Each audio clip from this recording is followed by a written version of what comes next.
Hey there everyone, this is Samuel Johnson. And I'm Haley Dudley. And welcome back to Lyoko Retrospectives. And today we're going to be discussing episode 63 of Lyoko Triple Trouble. And this is another Odd episode. And in this basically in this one, Odd feels like he's the odd guy out. No pun intended. In this case, it's because he doesn't have any special powers like the others do. Which, this is all actually something I kind of like in the episode. They mention how he used to have the future vision, but this is actually the episode where they acknowledge that it just got removed in an update, which I think too, about that kind of, I'll talk about it later. But bottom line, he just feels like he's useless because everyone else has these special powers and all he's got are the laser arrows. However, Jeremy says that he's actually developing a new program specifically for Odd to give him new powers, in this case, teleportation. As such, he goes to Lyoko and they test it out, and essentially what Jeremy tells him is to visualize a place that he wants to go to, say teleportation, and he'll go there. As such, he tries it out by teleporting to a mountaintop, and at first it looks like it's working, but Aelita, who also went to Lyoko with him, starts freaking out. Odd thinks that, oh, well, then I'll go down to you, and he uses teleportation again to appear right next to her, and it turns out there's a bug, and it's only when he gets to Aelita that he realizes what the bug is. As he looks back up the mountain, and he's still there. And then he looks to where he originally was, he's still there as well. As a result, and yeah, there's 3 Odds now. Make matters worse, when Jeremy devirtualizes Odd, he ends up devirtualizing all 3. So now there's now 3 Odds running around. And all of them are pretty much just as obnoxious as the original, because they all kind of are the original. But as such, Jeremy kind of attributes this to a bug and says that he'll try and fix it while they try and sort everything out. The original plan is to just kind of have one Odd go to school so that no one gets wise while the other 2 hide, but Odd being Odd, none of them want to listen and instead just kind of do their own thing. Like, 2 of them hide in his dorm room while one goes to lunch.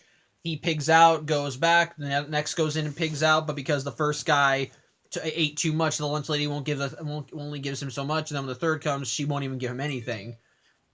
As a result, the Odds decide to just split up, with one wanting to go to the movies, one deciding to just go do his own thing, and the third, the one that didn't get lunch, pretty much getting roped into gym class. So I'm going to adjust this a little. But as Odd is sitting through gym class with Ulrich and Aelita, that's when Xander decides to make his attack. This time, he sends out a puff of smoke into the ground and creates a steam that pretty much turns whoever gets exposed to it to stone. It is rather horrifying. As a result, the group kind of makes a run for it, and the gym Odd ends up getting turned to stone while the other 2 Odds are off. But thankfully, Jeremy managed to call them because he figured out how he can fix the flaw. Essentially, if he can virtualize all 3 Odds at the same time, he can merge them all back together. But considering how things are going, it's becoming even more difficult. So as a result, the other Lyoko kids go to the factory to try and deal with the tower, while the 2 remaining Odds meet back up and try and find their third stony counterpart, which they do ultimately. And from there, it's just kind of the same Lyoko formula. They managed to get the third Odd. They managed to use some creativity to get around the smoke. It follows them to the factory, and while Ulrich and Yumi get devirtualized, Aelita is not, but thankfully Odd managed to get there. All 3 Odds get there in time. They merge back together, to fight the monster, they activate a tower, and everyone ends happy. So, yeah, what did you think of the episode? I mean, I enjoyed it. I just wish that, because there was, I complained about this earlier, but they don't do any character development for Odd, and this was a great chance to do something different and give a little more sustenance to him, and instead, at the end, they were like, no thanks, never mind, and just went literally back to as if the episode never happened. And it's like, oh. That's kind of the problem with Lyoko. I might have complained about this before, but essentially they don't really care that much about their B plots, and I told you this when we were watching the episode. They kind of don't care about their B plots. They're more concerned with the action and the Xana stuff, which is cool stuff, but as a result, sometimes character dynamics and interactions can suffer. Like I mentioned this earlier in an earlier vlog, where one episode, Aelita wanted to go back into Lyoko because she wanted to find signs that Francois was still alive, but Jeremy pretty much just brushed off saying, no, he's dead, he gave up his existence to save you, and justifiably, Aelita got pissed off at that because this is her dad, and for him to so callously say that, it's like a kick in the gut. And so she goes behind his back and with Odd to go to Lyoko so they can try and find something. And as a result, Jeremy at first gets angry, but that happened to coincide with when Xana was attacking the core of Lyoko, so everything just kind of worked out. But Jeremy does not apologize. He just acts like, well, while we're here, we can try and find the scanner. I feel like that there should have been an apology there, like at some point. Instead, they just act like it never happened, which I don't think is conducive to a healthy relationship. Yeah. Which, and again, this episode's another example of that. Like, we could have had more hijinks with the three odds, because while it is kind of amusing to see three odds running around, kind of seeing them butting heads and just kind of having Odd having to deal with himself, and we do see a little bit of that, admittedly. Like, when the odds are deciding who does what, none of them can agree on who does anything, because, again, all three of them are Odd, and none of them want to do the work. They'd rather have the other ones do it. The only reason the third guy ends up going to gym is because Jim happened to catch him and just said, "No, you're going to gym class." I mean, I agree with what you're saying at the same point, though. It's like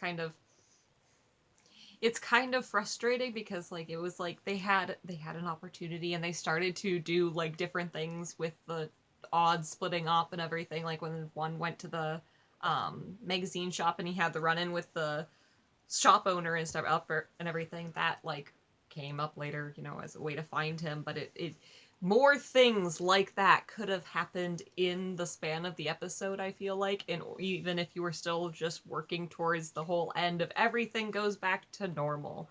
Like, I feel like they just kind of decided to focus on what Xana was doing rather than what was going on. Yeah, again. But like, I do appreciate when they were rescuing, I thought this was absolutely hilarious, when they were rescuing the Stone Odd and they were trying to get over the street that's covered in the petrifying smoke. They use the tire, or not the tire, the fire hose around the waist. The one Odd jumps off the roof, gets hooked on a branch, and the other ones use him as a zip line. That was fantastic to me. That's actually, and that's one of the strengths of Odd. At least he does, like, in the situation of this, like the odds, when the instant they learn that there's a solution to their multiplication problem and that Xana's attacking, they just kind of push it all aside and actually kind of come together and actually are a cohesive team. Like when the two odds try to rescue their stone third. They actually do kind of think of a plan and are able to coordinate and work out, which makes sense because they're all both odds. Sorry, I'm adjusting this camera. I'm adjusting this at a shaky stand. But yeah, pretty much. But yeah, again, it does showcase one of Odd's strengths. It's just that there's no development from this experience. It's just something that happened. I kind of feel shortchanged just because like that's an ingenious thing to do. Like, you know, yeah, every show has had a moment where someone uses a zip line, but who uses another person as an anchor for their zip line? When has that ever been a thing? And to me, that just shows to really an imaginative problem-solving mind in Odd, and like instead of developing that and expanding on that, it's just kind of like, here's a cool thing. Okay, we're done. Yeah. And that just feels like cheating. Like, come on. It feels like there could have been more, essentially. Like, there should have been more, and unfortunately that is kind of a problem. Hold on a sec, I gotta keep adjusting this. I think it's a you thing, because, like, dude, I'm not seeing it move at all. I feel like it is, though. Whatever. Anyway, but yeah. It's just like, they had a creative scenario with this episode, and they exploit it a little, but I feel like they could have done more with it and ultimately done this. Like, to kind of get an example, in Ben 10, when Ben unlocked Ditto, part of the whole conflict was him dealing with himself. All the Dittos having to work off of each other, except they're all Ben, so they're kind of all annoying. And at one point, the Tennysons and Ben are on a ship, and two of the Dittos are getting into a fight, and the one that's manning the helm was like, "Man, what's with those two? They're making me nuts." And Gwen responds, "That's because they're all you," which admittedly leads to a funny moment where the Ditto just kind of shuts up. But I feel like they could have had more of that, and even by the end of the episode, Ben's just kind of tired of it all. Like, maybe, I could use a break from that. I feel like this episode should have had another thing, like where Odd says, I probably could do more. Even if it leads to a joke where he just goes immediately back to acting like it, at least just have that aha moment. But the episode doesn't have that. It's just kind of the same thing, which, to be fair, the Xana threat is interesting. I like that, because, oh my god, it's horrific. Because Xana excels in that, but the idea of a smoke that the instant it touches you, it just turns you to stone is just horrifying. Yeah. to think about, and it's horrifying in execution, because how it works is that Jim is doing classes and Xana flies the smoke right behind him into the ground, and he's just trying to demonstrate, and the smoke is rising behind him. The students see it, and then it comes at him, and he just turns to stone. Although, admittedly, we got Herb being a jackass, which is nothing new. Yeah. Instead of being concerned, he just makes a joke at Jim's expense before he's rightfully turned to stone. Mm-hmm. I mean, I understand what you're saying too again, but like I feel like, because Xana's plot was really cool with the whole smoke and everything, and that was really interesting to see, and the graphics of this, like them just, it was almost instantaneous, and they, it's obviously used a filter, of course, but it's still rather creepy to watch. No, it's but the thing is that I feel like they could have incorporated Odd into that storyline. Like, Odd was a total different plot point. He was way over there. Things that happen to coincide, pretty much. Yeah, like, I feel like they could have happened together, rather than happening parallel to each other. And I feel like that would have given even better opportunity to tell more story about Odd. And that's that's ultimately another problem with this. I feel like that they could have had to use the triple trouble to its advantage. Like, I feel like they could have, let's say that Xana decides to do what he does best and take advantage of the situation. Because the one episode, I think either last episode or a couple or episodes before, I think maybe been last week actually. Yeah, in that episode, Ulrich got separated from his body because they were experimenting on how to virtualize directly into Sector 5. Mm-hmm. He lost his body and his mind was being separated, and thanks to Lyoko, his mind was allowed to walk around the real world like he was a ghost. He was just out of phase with everything.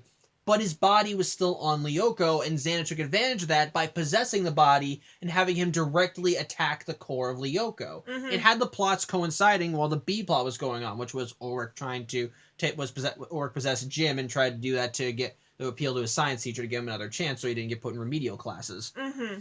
But in this case, pretty much just... But here, the problems are just coincidental. It didn't feel like Xana was taking advantage of a situation.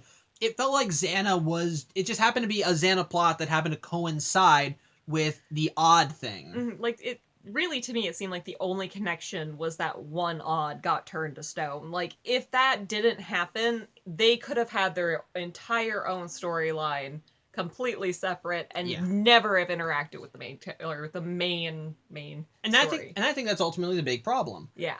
Triple Trouble, the idea is cool, but I feel like that should have been the A plot. Them trying to fix the problem and Xana taking advantage of the situation to sabotage them or make sure things go wrong. Mm-hmm. Instead, we have Odd over here. Instead, it's the B plot, and as we've established with Lyoko, the B plot is the one that tends to be forgotten and just kind of pushed aside, and thanks to Return to the Past, it's usually forgotten or resolved. In this case, as such, it feels like the biggest problem was that, the B plot should have been the A plot. Instead, it was the B plot. It didn't get any development beyond seeing the Odds work together in some minor hijinks, which admittedly were pretty amusing, and it was cool seeing them work together. But again, the big problem was that nothing really came of it, nothing really developed, and as a result, it felt like it was just a throwaway plot that happened. It was just a throwaway plot in comparison to the smoke thing, which I feel like should have been its own episode, I suppose. Yeah, no, definitely. I feel like they would have been stronger separated rather than trying to stack these two really cool ideas on top of each other. Yeah. Like, they should have been their own episodes, their own individual episodes, but at the end of the day, I enjoyed it, so. I did enjoy the episode, yeah, because what it did right was nice. The plots were both interesting, and while it feels like they shouldn't have been stacked on top of each other, they were still amusing enough. We still saw the antics with the Odds. It was cool seeing them work side by side. And again, it was cool seeing the smoke actually turn people to stone, because that was horrific. Mm-hmm. It's just that it feels like these should have been two separate episodes. So. I agree. 100%. So. But I think that's it. Yeah. Is there anything else you want to talk about for the episode? I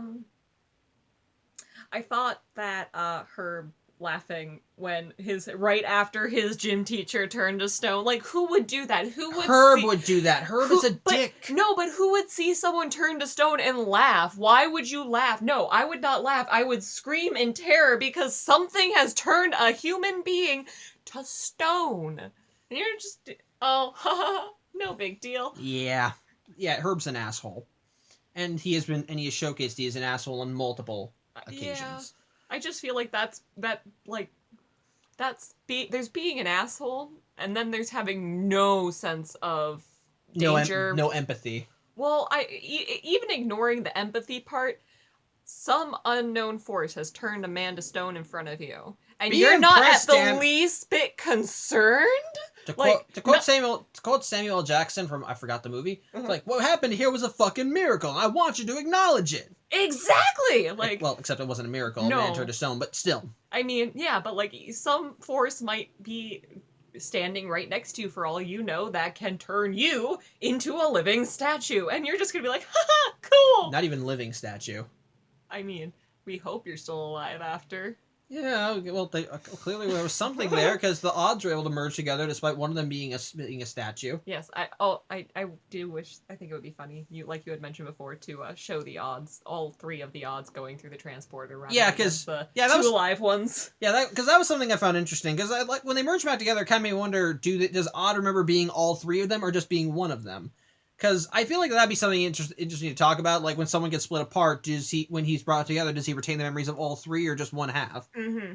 Because I think that'd be something interesting. I feel like that would have been fun, interesting to see. Because would Odd remember being turned to stone? Yeah, I mean That'd be kind of horrifying. Yeah. But then again, Odd also almost died from listening to music and being paralyzed, and that didn't seem to affect him in any way. Although you can make the argument he probably forgot. I don't know. Yeah. You're off camera. Oh, sorry, Yeah. I leaned too far. It's fine. I feel like that again. That was just another opportunity that was missed to add. Like they had a really cool story plot, even if you wanted to keep these two ideas tangled together. They had a really cool moment. And they didn't really expand on any of it. They didn't expand on, what any of the odds were doing outside of, they went off to do odd things as Odd does. Yes. And now they're back as one Odd. That's the extent of it. Stuffing his face. And they didn't even address how he felt at it, or how would you feel being literally split in three? Yeah. And then having to deal with the three of you. Well, I mean, the two, but the three. Yeah. I feel like that's something that could have been addressed more. You're off camera again. Sorry. Well, it's almost over anyway, so. But I feel like that's something that could be addressed more and, Yeah. But, again, like you had said, that wasn't the focus of the episode, but, Yeah. Otherwise, it should have been. Yeah. Otherwise, it was still an alright episode. Mm-hmm. Again, the plot should have been separate for what they were. They were still pretty entertaining, so. Yeah. That's about it. Yeah, I think that's all I have to say. Yeah, that's all I have to say too, so. Thank you for watching. I'm Samuel Johnson. And I'm Haley Dudley. I'll see you next week. Take care.